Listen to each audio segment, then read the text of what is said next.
Hi అండి. ఇవాళ మీకు కొత్త స్టైల్ అంబకొట్ట ఒడిశాలోనే చాలా అంటే చాలా ఫేమస్. సింపుల్గా ఎలా చేస్తానో చూసేయండి. ముందుగా ఇలాగా తొక్కల్ని తీసుకోండి. చూడండి, తొక్కని ఇలా నీట్గా తీసుకోండి. వీడియోలో చూపిస్తున్నట్టు ఇలా నీట్గా కట్ చేసి ఇలా మొక్కలు కోసుకుంది.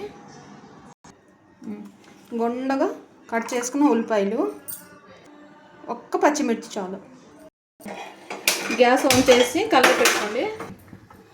కళాయి కొంచెం వేడెక్కిన తర్వాత కొంచెం ఆయిల్, కొంచెం ఆవాలు, జీలకర్ర, పచ్చిమిర్చి, ఇంకా ఆనియన్ కొంచెం ఫ్రై చేసుకోండి.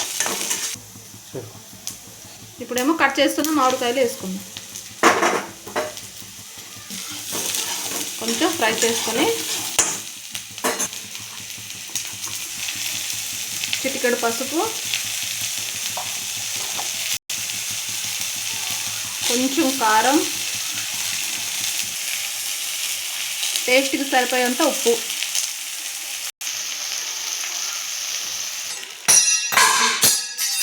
ఇప్పుడే కొంచెం బెల్లం యాడ్ చేసుకుందాం. మసాలా మొత్తం మామిడికాయకి పట్టేలా బాగా ఫ్రై చేసుకొని ఒక్క 5 మినిట్స్ మూత పెట్టుకుందాం. మూత తీసి చూసుకుందాం. చూస్తున్నారుగా, బాగా ఫ్రై అయింది కదా.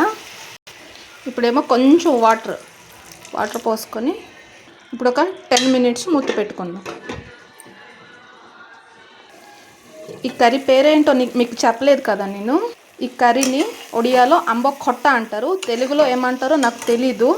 మీకు తెలిసినట్టయితే నా కామెంట్స్ సెక్షన్లో కామెంట్స్ చేయండి. ఈ కర్రీ అయితే మామిడికాయ పులుపు, బెల్లం తాలూకు తీపి, ఇంకా కారం కూడా యాడ్ చేసాం కదా. టేస్ట్ అయితే చాలా బాగా వచ్చింది. మీరు కూడా ట్రై చేయండి. ట్రై చేసి కామెంట్ సెక్షన్లో కామెంట్స్ చేయండి టేస్ట్ ఎలా ఉందో.